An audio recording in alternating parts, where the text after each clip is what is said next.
नमस्कार विद्यार्थियों, मैं डॉक्टर मोनिका खेत्रपाल, सह आचार्य भौतिक शास्त्र डूंगर महाविद्यालय बीकानेर। अपनी बीएससी पार्ट सेकंड के पाठ्यक्रम के अंदर हम तृतीय पेपर ऑप्टिक्स पढ़ रहे थे। ऑप्टिक्स के तृतीय पेपर में हम 2 यूनिट पूरे कर चुके हैं। थर्ड यूनिट हमारा लगभग कंप्लीशन पे है। इसके अंदर हमने व्यतिकरण का फिनोमिना देखा था। Interference phenomena we have studied. आज के लेक्चर में हम न्यूटन वाले न्यूटन रिंग के बारे में देखेंगे। हमें पता है कि व्यतिकरण की घटना के लिए हमें कला संबंध स्रोत चाहिए। We need coherent sources so as to produce interference. व्यतिकरण की घटना के अंदर जो तरंगे हैं वो एक दूसरे के ऊपर अध्यारोपित होती हैं, तो हमें पर्दे के ऊपर या तो प्रदीप्त फ्रिंजें प्राप्त होती हैं या अदीप्त फ्रिंजें मिलती हैं। We get either dark fringes or bright fringes, and these type of fringes depend upon the phase difference of waves which are superimposing. तो हमारे पास यहाँ पर न्यूटन रिंग के अंदर एक फनाकार फिल्म बन रही है। A thin wedge shaped film is formed. ये मैं यहाँ इसको दर्शा रही हूँ। यहाँ पर एक फनाकार फिल्म प्राप्त हो रही है और इसके अंदर जो संरचना है, संरचना किस प्रकार की है इस एक्सपेरिमेंटल सेटअप की? यह एक कांच की प्लेट है। इस कांच की प्लेट के ऊपर जो P हमने कांच की प्लेट ली है, इसके ऊपर हम एक लेंस रख रहे हैं। लेंस L इस तरह से रखा है कि इसकी जो कर्व्ड सरफेस है, गोलीय सतह है, वो पट्टिका P के टच में आए। तो यहाँ पर P और L इन दोनों प्लेटों के मध्य एक फनाकार वायु की फिल्म बन जाती है। A wedge-shaped film is formed between a glass plate and a lens. अब हम क्या कर रहे हैं? एक स्रोत ले रहे हैं प्रकाश का, विस्तृत प्रकाश का स्रोत लिया है। एक्सटेंडेड लाइट सोर्स S हम काम में ले रहे हैं। इस एक्सटेंडेड लाइट सोर्स के सामने 45 डिग्री के कोण के ऊपर हमने एक ग्लास की प्लेट G रखी है। इंक्लिनेशन है ग्लास प्लेट का 45 डिग्री। अब इंटरफेरेंस फ्रिंजेस को देखने के लिए हमने यहाँ पर ऊपर ये एक माइक्रोस्कोप काम में लिया है। ये हमारी इसकी संरचना है। अब हम क्या कर रहे हैं? इस एक्सटेंडेड लाइट सोर्स से जब लाइट इस ग्लास प्लेट के ऊपर पड़ती है, तो ये यहाँ से रिफ्लेक्ट होकर के ग्लास प्लेट P की तरफ जाती है और हम माइक्रोस्कोप से देखें तो हमें इस प्रकार का व्यतिकरण प्रारूप दिखाई देगा। When light source from the source S fall on glass plate, from glass plate G they fall on plate P and interference fringes are observed in the microscope. The so formed fringes have a shape as shown in this diagram. We can see there are alternate bright and dark fringes. तो हमें यहाँ पर एकांतर क्रम के अंदर दीप्त और अदीप्त फ्रिंजें दिखाई दे रही हैं। तो ये हमारे न्यूटन वाले के एक्सपेरिमेंटल सेटअप का जो संयोजन है वो हमने किया है और ये जो हमें प्रारूप मिल रहा है, इन रिंग्स को हम न्यूटन रिंग कहते हैं। अब जो थ्योरी है इसके बिहाइंड, क्या सिद्धांत है कि ये न्यूटन वाले किस प्रकार बन रही हैं, अब हम उसको समझेंगे।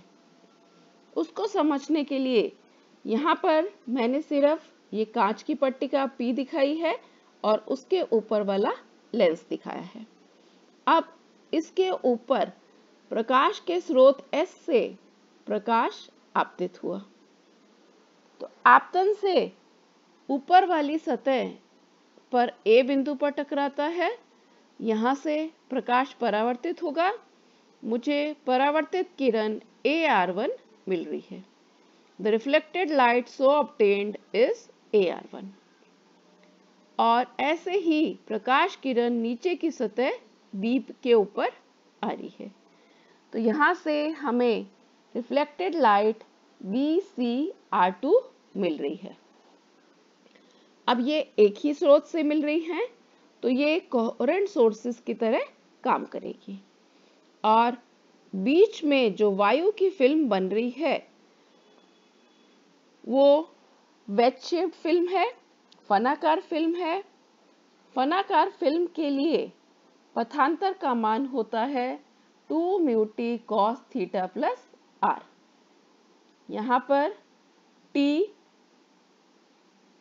A बिंदु के ऊपर इस फिल्म की मोटाई है और यहाँ जो भी माध्यम है म्यू उसके लिए अपवर्तनांक है। हम अगर वायु लेंगे तो वायु के लिए म्यू का मान 1 के बराबर होता है। और ये जो फनाकार फिल्म है इसका कोण हमारे पास थीटा के बराबर है। अगर मैं मानूं कि ये जो वेज शेड फिल्म बन रही है इसका कोण थीटा बहुत छोटा है और हमारे पास जो किरणें आ रही हैं आपतित किरणें, ये जो मैंने आपतित किरणें मानी हैं ये अभिलंब के अनुदिश आ रही हैं, तो आपतन कोण कितना हो गया 0 के बराबर। तो ऐसी स्थिति में थीटा का मान भी 0 है, लगभग अल्प है क्योंकि, तो कॉस थीटा प्लस r का मान 1 के बराबर आ जाएगा। तो हम ऐसी स्थिति लें तो मेरे पास इन किरणों के मध्य पथांतर का मान आ गया डेल्टा 1 बराबर 2 म्यू टी के बराबर।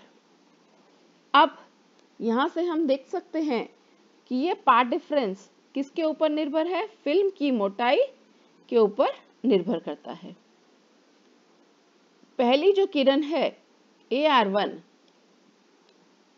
इसका रिफ्लेक्शन अलग माध्यम से है और दूसरी किरण का रिफ्लेक्शन अलग माध्यम से है।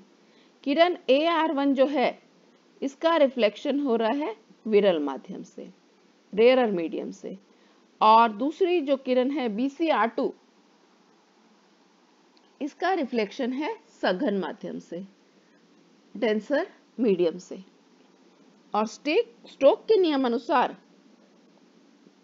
ऐसी दो किरणें अगर एक विरल माध्यम से है और दूसरी सघन माध्यम से है, ऐसी किरणों के मध्य एक अतिरिक्त पथांतर एक्स्ट्रा पाथ डिफरेंस λ/2 इंट्रोड्यूस होता है। तो हमारे पास रिजल्टेंट पाथ डिफरेंस आएगा 2 म्यू टी माइनस λ/2 के बराबर। अब 2 म्यू टी माइनस λ/2 पथांतर है। मैं मानूं कि हमारे पास nth फ्रिंज बन रही है।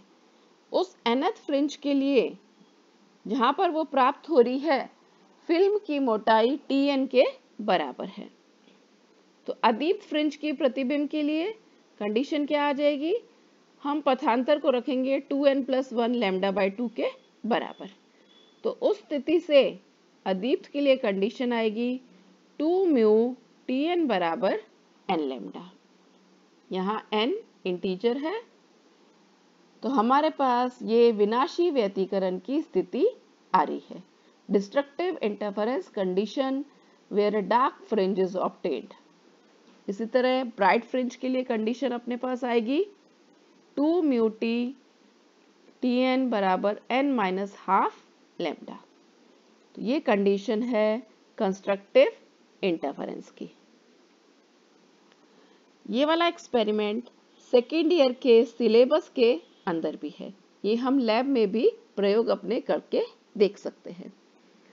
प्रयोग के अंदर हमें जो स्रोत है प्रकाश का, उसकी तरंग दैर्ध्य हम निकालेंगे। Wavelength of incident light we will determine. ये निकालने के लिए उसका पहले हम फॉर्मूला डिराइव करेंगे। तो फॉर्मूला निकालने के लिए मैंने यहाँ पर ये अरेंजमेंट दिखाया है। हम पहले हमारे डार्क फ्रिंजेस हैं उनका डायामीटर निकालेंगे। डार्क और ब्राइट फ्रिंजेस का व्यास अपन निकालेंगे।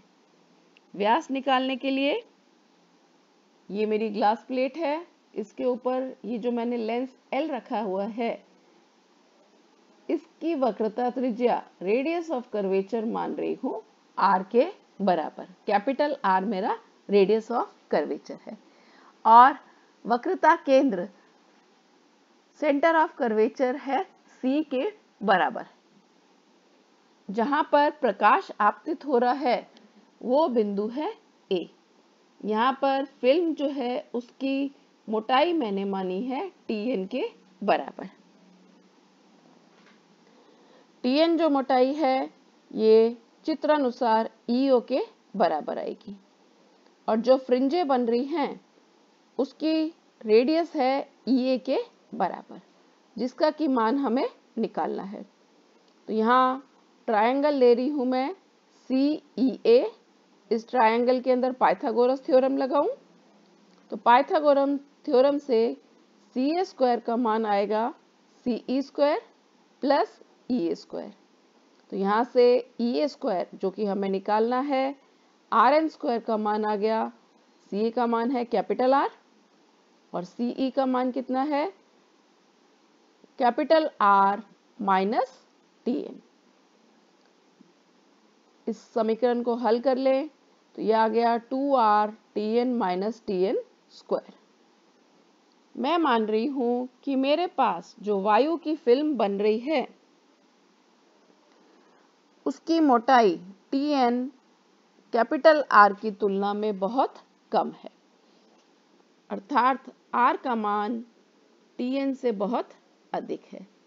तो ऐसी स्थिति के अंदर Tn स्क्वायर को मैं निगलेक्ट कर दूं तो Rn स्क्वायर का मान कितना आ गया, 2R Tn के बराबर। तो यहाँ से मेरे पास nth फ्रिंज का रेडियस आ गया। तो व्यास कितना आ गया, 2Rn के बराबर और Rn का मान मैं यहाँ पर रख रही हूँ। तो यहाँ से व्यास आ गया। अब इस व्यास की कंडीशन से मैं ब्राइट और डार्क फ्रिंजेस के लिए अलग अलग फ्रिंजों का व्यास निकालूंगी। सबसे पहले हम अदीप्त के लिए निकाल रहे हैं। डार्क फ्रिंज के लिए डार्क फ्रिंज की कंडीशन हम निकाल चुके हैं, 2 म्यू Tn बराबर n लैम्डा। यहाँ से Tn का मान निकाल लें। Tn का मान क्या आ गया, n लैम्डा अपॉन 2 म्यू। तो ये Tn का मान n लैम्डा अपॉन 2 न्यू मैंने रख दिया। तो ये मेरे पास अदीप्त वलय का व्यास निकल गया। तो अदीप्त वलय का व्यास एक तो निर्भर करता है प्रकाश की तरंग दैर्ध्य पे, जो लेंस हमने लिया है उसकी वक्रता त्रिज्या पे, radius of curvature of lens, wavelength of light used, इसके ऊपर प्रकाश का व्यास निर्भर करता है। जैसे यहाँ हमने ब्राइट फ्रिंज के लिए निकाला है, ऐसा ही डायामीटर मैं डार्क फ्रिंजेस के लिए निकाल रही हूँ। ये मेरे पास ब्राइट फ्रिंजेस के लिए डायामीटर का मान आ गया। अब चूंकि मुझे व्यास के मान पता है, मैं फ्रिंज अंतराल फ्रिंज विड्थ का मान निकाल सकती हूँ। फ्रिंज विड्थ होती है दो पास वाली दीप्त या अदीप्त फ्रिंजों के मध्य की दूरी। तो फ्रिंज अंतराल का मान बीटा बराबर Rn+1 minus Rn, half Dn+1 minus Dn। तो तो अदीप्त फ्रिंजों का फ्रिंज अंतराल बराबर आ जाएगा, dn+1 और dn का मान रख दूं तो मेरे पास ये सूत्र आ जाएगा अदीप्त फ्रिंजों के फ्रिंज अंतराल के लिए। यहाँ से ये स्पष्ट है कि जैसे जैसे हमारे पास न्यूटन रिंग की नंबर बढ़ेगा, n का मान बढ़ेगा, फ्रिंज अंतराल का मान भी कम होता जाएगा और फ्रिंजें अपनी समीप आती जाएंगी। जैसे हमने ये अदीप्त के लिए निकाला है, वही दीप्त के लिए इसी प्रकार हम निकाल सकते हैं। ये जो हमने गणना की है, ये हमने की है परावर्तित किरणों के लिए।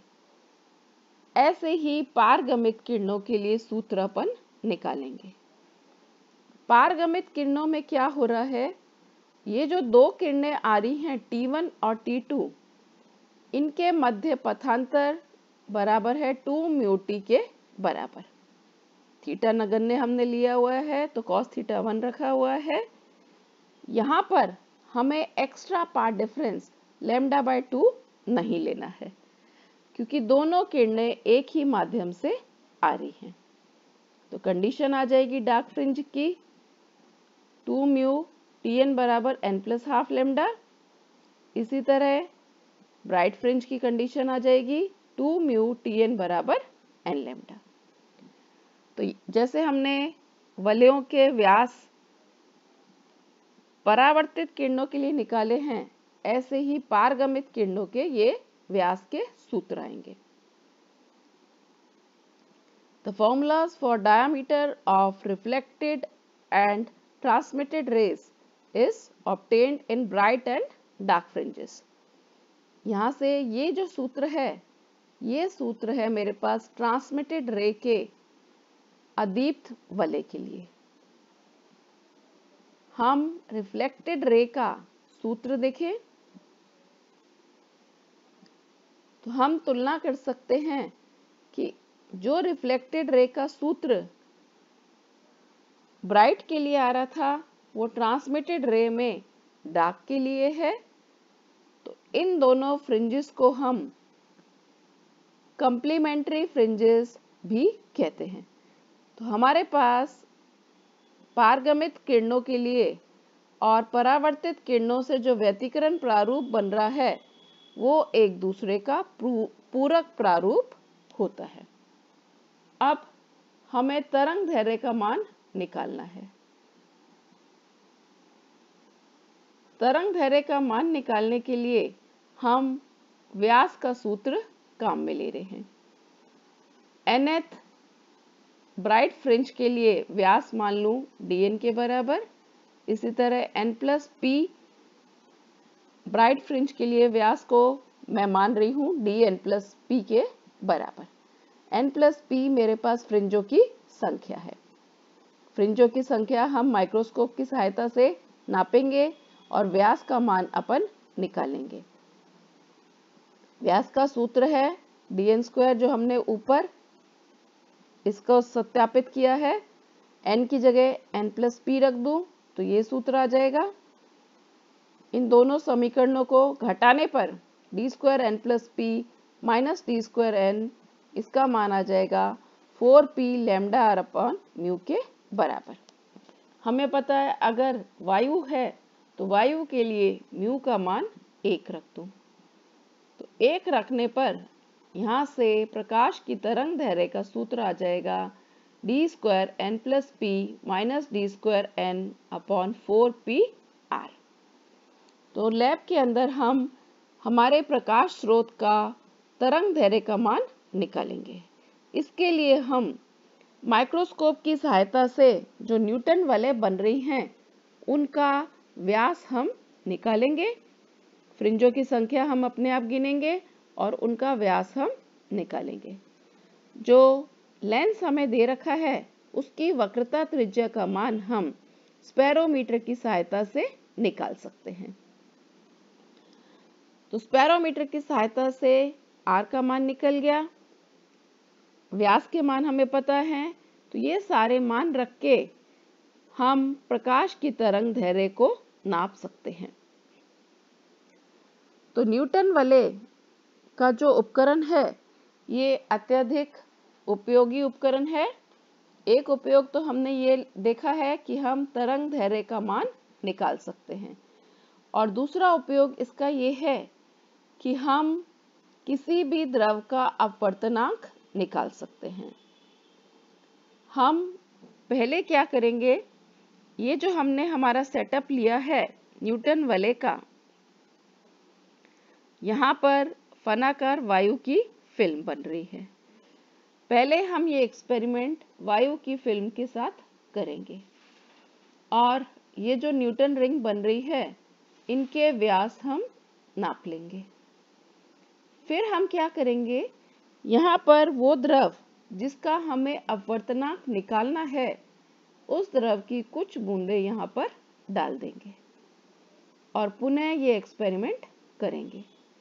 और अब जो न्यूटन वलय बनेंगी उनका व्यास हम निकालेंगे। तो 2 बार हमें व्यास के मान निकालने हैं। अब चूंकि जब वायु की फिल्म है तो हमने सूत्र निकाला है d² n + p - d² n बराबर 4p लैम्डा। अब p का मान मैं दोनों स्थितियों के अंदर समान लूंगी, और अब जो मैं व्यास है उसको d' और d' n + p से लिखूंगी। तो मेरे पास म्यू अपवर्तनांक वाले द्रव के लिए सूत्र ये आ जाएगा। इन दोनों समीकरणों को मैं डिवाइड कर दूं तो मैं म्यू का मान निकाल सकती हूँ। अर्थात व्यास की सहायता से हम किसी भी द्रव का अपवर्तनांक निकाल सकते हैं। तो ये जो न्यूटन वलय का प्रयोग है इसके अंदर व्यतिकरण की घटना के द्वारा हम 2 कला संबंध स्रोत प्राप्त करते हैं, और उन कला संबंध स्रोतों के द्वारा एक दूसरे के ऊपर तरंगे अध्यारोपित होती हैं, और हमें माइक्रोस्कोप के द्वारा अगर हम देखें तो ब्राइट और डार्क फ्रिंजेस दिखाई देती हैं। Thank you students for watching.